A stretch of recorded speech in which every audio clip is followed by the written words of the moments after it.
Hello everyone, so here I am with the very next video for chapter motion. This is chapter number 8 in the video series, and this is chapter for class 9 from the same book NCERT. So let's start on with the chapter. It's the first chapter of physics. It's a very important chapter to understand because on this chapter basis you will be able to grab the other two chapters of physics also. So let's start with the chapter motion. सबसे पहले when will you say that an object is in motion? आप कब ये बात कह पाएंगे कि कोई भी ऑब्जेक्ट मोशन में है या नहीं है? An object is said to be in motion if it changes its position with the passage of time. हम किसी भी ऑब्जेक्ट को मोशन में सिर्फ और सिर्फ तभी कह पाएंगे जब वो अपनी पोजीशन चेंज करता हो टाइम के पैसेज के साथ. दैट मीन्स अगर ये पेन 4:01 और 12 सेकंड पर यहाँ है तो यही पेन 4 मिनट पर 4:12 और 15 सेकंड पर यहाँ आ जाए. That means with the passage of time this pen has changed its position. That means it is in motion. Obvious सी बात है, अगर कोई कार चलती जा रही है that means वो बढ़ते हुए टाइम के साथ अपनी पोजीशन चेंज कर रही है तो वो मोशन में है. लेकिन अगर मैंने कोई वाटर बॉटल रखी हुई है एंड वो पिछले 2 घंटे से एक ही जगह पर रखी है, दैट मीन्स 2 घंटे से वो अपनी पोजीशन चेंज नहीं कर रही है. Hence that water bottle is in rest. Rest means when nothing is in motion. So we can define that any object is said to be in motion only if it changes its position with the passage of time. So we have to just broad line various types of motion. The very first type of motion is linear motion, then circular motion, that is also one more name, that is rotatory motion, and the third one is vibratory motion. अगर मैं linear motion की बात करूं तो if I talk about linear motion, a body is said to have a linear motion if it moves in a straight line. Linear means straight line. अगर कोई बॉडी किसी स्ट्रेट लाइन में स्ट्रेट पाथ के ऊपर मूव करती है तो मैं ये कहूँगी कि इस बॉडी का लीनियर मोशन है क्योंकि वो स्ट्रेट लाइन में मूव कर रही है. If a body moves in a straight line then that body is said to have the linear motion. इसका एग्जाम्पल है moving car on a straight road. अगर स्ट्रेट रोड पर कोई कार मूव कर रही है तो that car is having the linear motion. अगर मैं घर की छत से कोई बॉल नीचे फेंक दूं तो वो बिल्कुल स्ट्रेट पाथ में ट्रैवल करते हुए आएगी. That also comes under the linear motion. The very next motion that we have to study is the circular motion. If I talk about circular and rotatory motion, then any body is said to have a rotational motion only if it moves around a fixed point. अगर यहाँ पर एक point fix कर दिया जाए and इस point के around कोई चीज़ इस तरीके से बार बार मूव कर रही है इस फिक्स्ड पॉइंट के अराउंड, तो that body is said to have the rotatory motion. इसका सबसे अच्छा एग्जाम्पल है motion of an electric fan. Electric fan जो है वो जिस पॉइंट के साथ रूफ के साथ अटैच होता है उसी पॉइंट के अराउंड वो बार बार रोटेट करता है. Motion of a spinning top, एक लट्टू जो होता है स्पिनिंग टॉप जो है उसका मोशन जो है वो भी एक सर्कुलर मोशन है. The next motion is the vibratory motion. Vibratory motion means a body is said to have vibratory motion if it goes to and fro along a fixed point. अगर कोई भी object एक fixed point के around अपनी position बार बार change करती है उस फिक्स्ड पॉइंट को क्रॉस करके तो हम कहते हैं the body is in vibratory motion. For example, अगर आपके पास ये एक पेंडुलम है, ये इसकी फिक्स्ड पोजीशन है लेकिन वो बार बार अपनी इस पोजीशन को रिपीटेड टाइम इंटरवल में क्रॉस कर रहा है टू एंड फ्रो, तो हम क्या कहेंगे that pendulum is in vibratory motion. इसके सबसे अच्छे एग्जाम्पल्स हैं motion of a pendulum and second one is child swinging in a swing. जब कोई बच्चा झूला झूलता है तो that is in vibratory motion क्योंकि वो जो रेस्ट पे झूला होता है वो उसकी अगर मीन पोजीशन है तो वो उसके अलोंग बार बार आगे पीछे मूव होता है. So these are the various 3 types of motion. The next very important thing that we have to discuss is the description of motion. How can we describe motion? Suppose करो अगर कोई car चल रही है,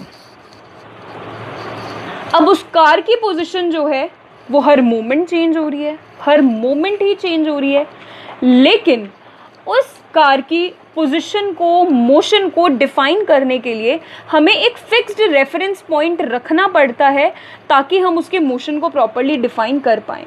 for example, अगर मैं कह रही हूँ कि कोई कार जो है वो दिल्ली से 40 किलोमीटर चल के जा चुकी है, तो इसका मतलब मैंने दिल्ली, एक्चुअली जब ये जो साइन बोर्ड्स पे ट्रैफिक सिग्नल्स के पास या रोड्स पर जो लिखा होता है कि दिल्ली 400 किलोमीटर, लखनऊ 230 किलोमीटर, ऐसा अगर कुछ लिखा है, तो ये जो डिस्टेंसेस होते हैं ये पूरे दिल्ली और पूरे लखनऊ में कहाँ से कहाँ तक है? एक्चुअल में ये जो डिस्टेंसेस हैं ये उस स्टेट के, उस रीजन के जो मेन बस टर्मिनल होते हैं उनसे लिए जाते हैं। दैट मीन्स हमने क्या किया, हमने पूरी दिल्ली में, पूरे लखनऊ में कुछ ऐसे पॉइंट को फिक्स कर दिया जिसके रिस्पेक्ट में हम किसी भी कार का मोशन बता रहे हैं। इसका मतलब रेफरेंस पॉइंट को मैं क्या कहूँगी? अ फिक्स्ड पॉइंट और a fixed object with respect to which an object changes its position. For example, अगर आप अपने घर से चलकर 2 किलोमीटर स्कूल अटेंड करने के लिए आते हो, दैट मीन्स हमने आपके घर को रेफरेंस पॉइंट बना दिया, बिकॉज हम आपके घर की पोजीशन को रेफरेंस मान के चल रहे हैं और हम ये बता रहे हैं कि आप अपने घर से कितना दूर जा रहे हैं। So we are measuring your distance covered और the change of your position from the home only, and that you are covering 2 kilometres to reach the school. That means reference point is that fixed point, या फिर वो कोई एक fixed object हो सकता है जिसके रिस्पेक्ट में ऑब्जेक्ट जो है वो अपनी पोजीशन चेंज करता है। Next is a very important term, that is motion is a relative term. It's a very important not actually.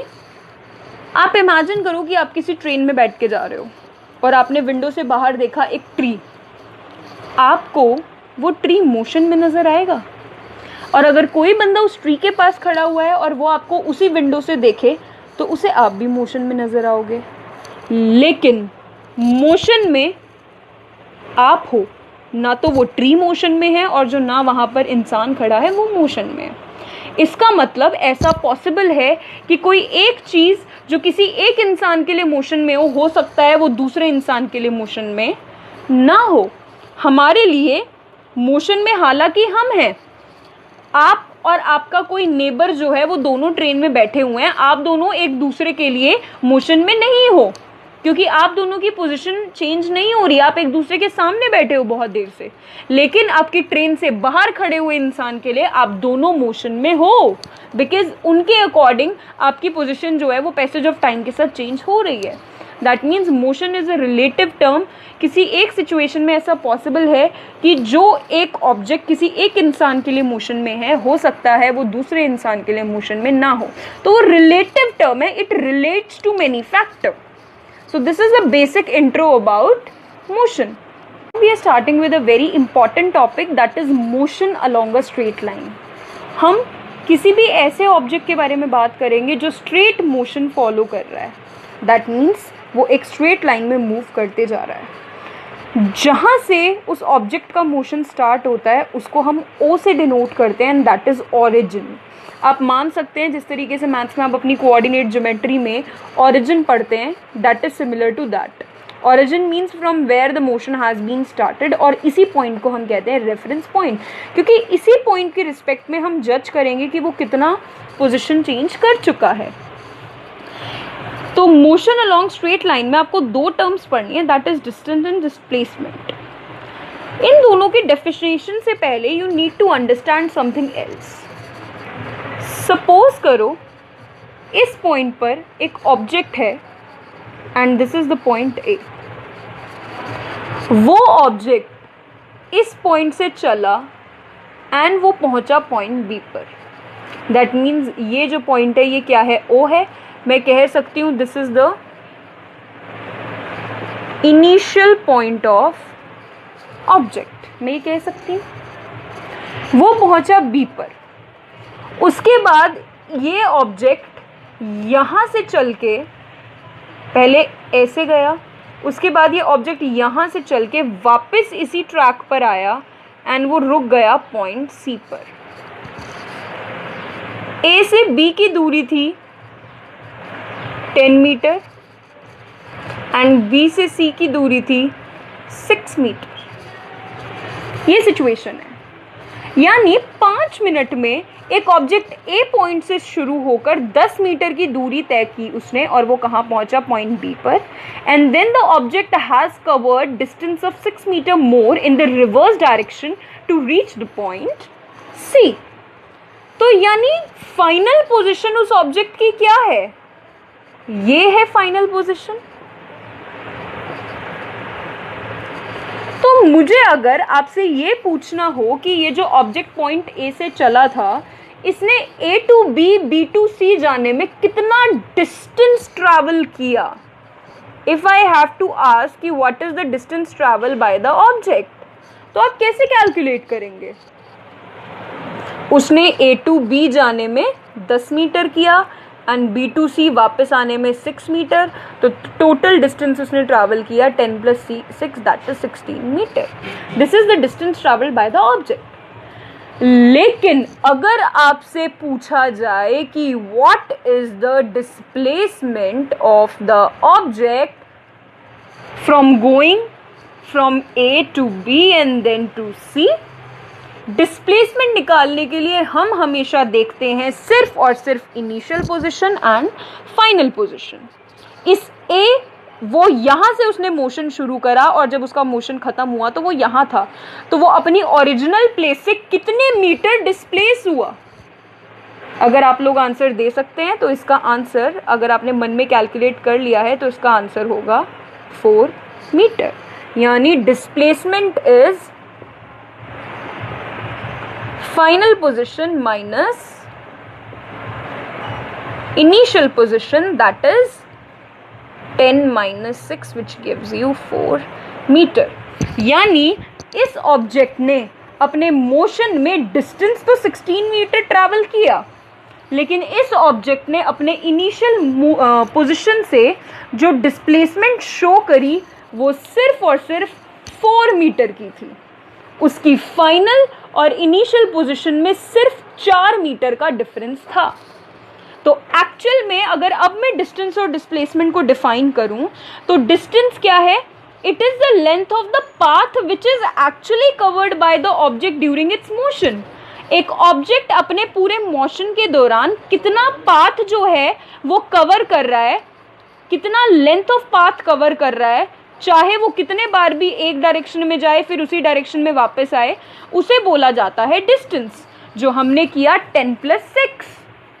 लेकिन displacement, it is the shortest distance between the initial and final point of the moving object. लेकिन displacement क्या है? It is just the shortest distance between final and initial position. Final और initial position के बीच में होने वाला सबसे छोटा डिस्टेंस कितना है? That is the displacement. This is the thing. कुछ और एग्जांपल्स लेते हैं। इमेजिन करो कि कोई ऑब्जेक्ट इस पॉइंट से स्टार्ट हुआ और वो सीधा यहाँ जाके यहाँ रुका। This was point A and this was point B, और इस मोशन को शो करते टाइम उस व्हीकल ने 10 किलोमीटर का डिस्टेंस ट्रैवल किया। दैट मीन्स वो बंदा यहाँ, ये उसका इनिशियल पॉइंट था एंड ये उसका फाइनल पॉइंट था। अगर अब मैं आपसे पूछूं कि इस ऑब्जेक्ट का डिस्टेंस ट्रैवल्ड कितना था, तो आप क्या आंसर देंगे? 10 किलोमीटर। लेकिन मैं अगर अब आपसे वापस पूछूं कि डिस्प्लेसमेंट आखिर कितनी है, तो डिस्प्लेसमेंट भी 10 किलोमीटर होगी, क्योंकि इनिशियल और फाइनल दोनों पोजीशंस के बीच में कितना डिफरेंस है? 10 किलोमीटर।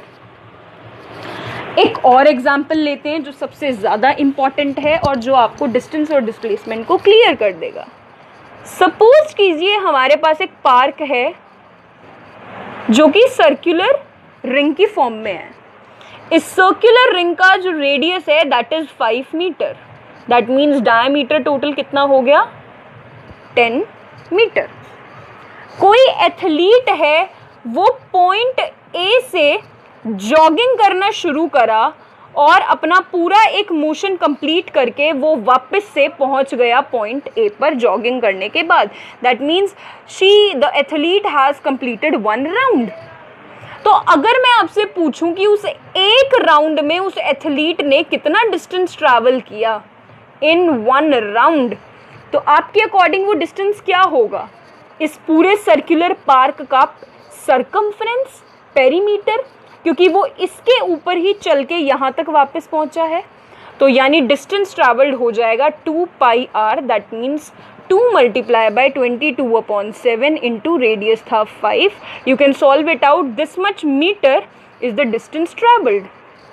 लेकिन मैं अगर आपसे पूछूं कि इस एथलीट की डिस्प्लेसमेंट कितनी हुई इसके एक राउंड के बाद, तो आप क्या कहेंगे? एक राउंड के बाद इसकी डिस्प्लेसमेंट हुई 0. जिन स्टूडेंट्स ने 0 मीटर आंसर दिमाग में सोचा था, दे आर करेक्ट और उन्हें कॉन्सेप्ट समझ आ गया है.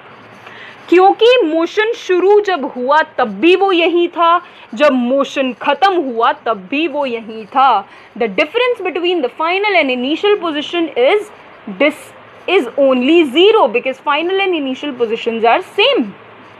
लेकिन थोड़ा सा अगर मैं क्वेश्चन को कर दूं ट्विस्ट, और मैं अगर आपको ये चीज़ कहूँ कि उस एथलीट ने 1.5 राउंड लिया जॉगिंग करते टाइम, एंड वो ए पॉइंट से शुरू होकर कहाँ रुक गया? पॉइंट बी पर. 1.5 नहीं, हाफ राउंड ले लेते हैं. नाउ व्हाट टू से? अब अगर मैं आपसे पूछूं कि डिस्टेंस ट्रैवल्ड कितना होगा, तो डिस्टेंस ट्रैवल होगा सरकमफ्रेंस का हाफ, क्योंकि उसने हाफ सर्कल कवर किया है. So that would be pi r only. That means 22/7 into 5 metre. लेकिन अगर मैं आपसे पूछूं कि इस एथलीट का डिस्प्लेसमेंट कितना होगा, तो आप क्या कहेंगे? Please imagine the answer. ये उस ऑब्जेक्ट की, एथलीट की इनिशियल पोजीशन है, ये उसकी फाइनल पोजीशन है. उसके फाइनल और इनिशियल पोजीशन के बीच में ये रास्ता भी आता है जो एथलीट ने कवर किया है, और एक ये रास्ता भी आता है जिसको हम शॉर्टेस्ट डिस्टेंस कह सकते हैं. And displacement was what? The shortest distance between the final and initial point. That means इस एथलीट की जब इसने हाफ राउंड जॉगिंग करके कंप्लीट किया तो उसकी डिस्प्लेसमेंट कितनी हुई? 10 metre. That is equal to the diameter of the circular park.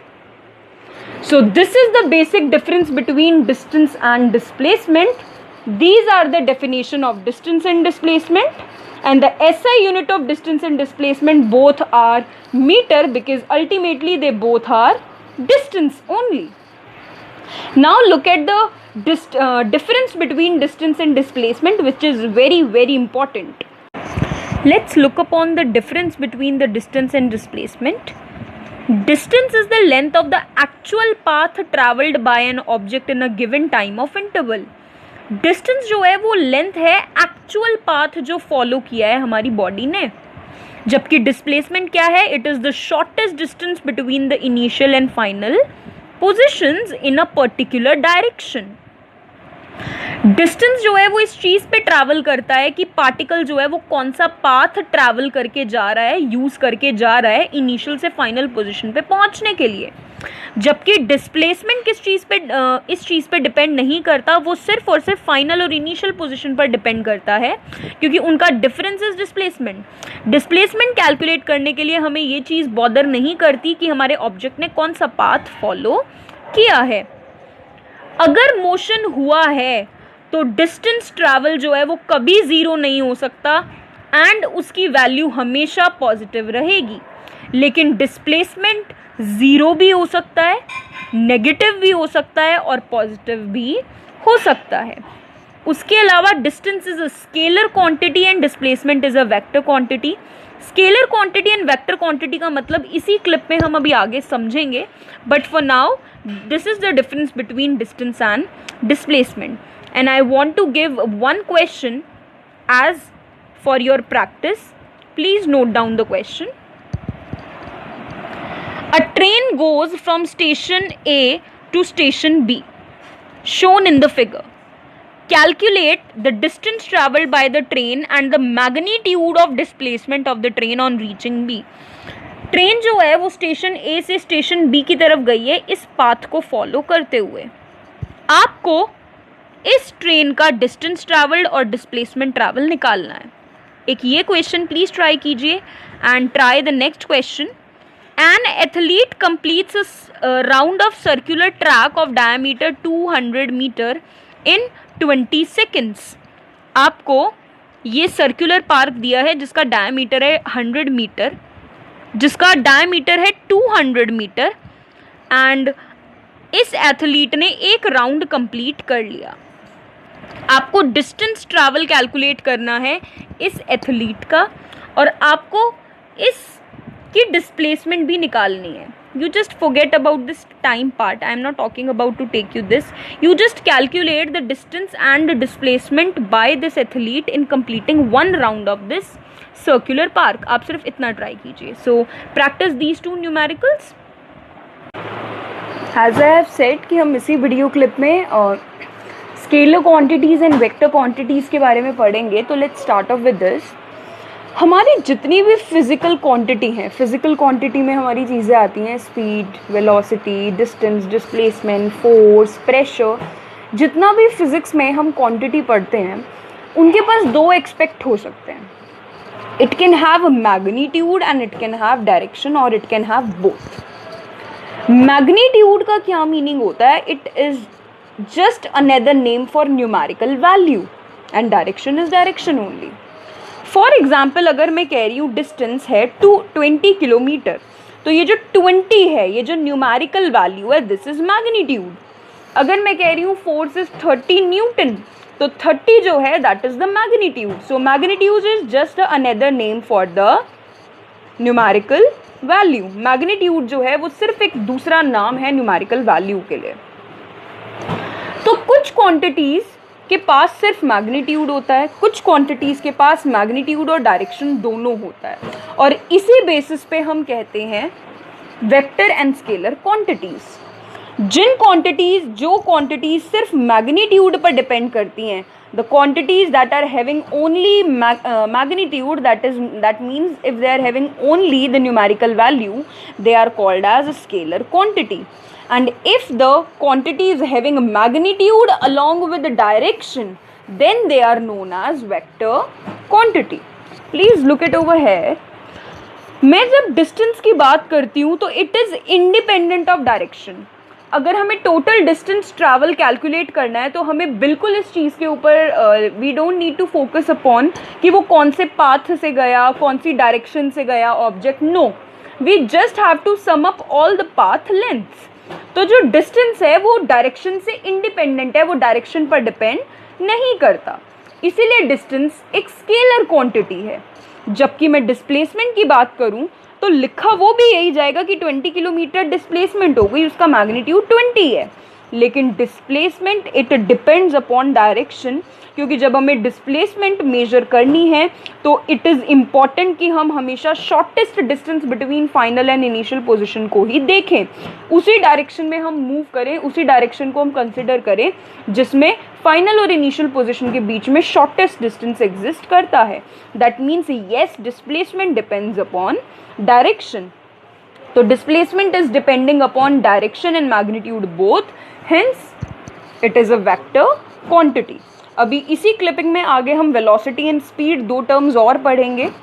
सो अगर मैं बात करूं कि वेक्टर क्वांटिटीज़ के एग्जांपल्स, तो they are displacement and velocity. जितनी भी हमारी वेक्टर क्वांटिटीज़ होती हैं हम उनके सिंबल के ऊपर ये एक एरो रिप्रेजेंट करते हैं जो हमें ये बताता है कि yes this is a vector quantity, this arrow is representing the direction, जबकि no such arrow is present in case of scalar quantities. So this is all about scalar and vector quantities.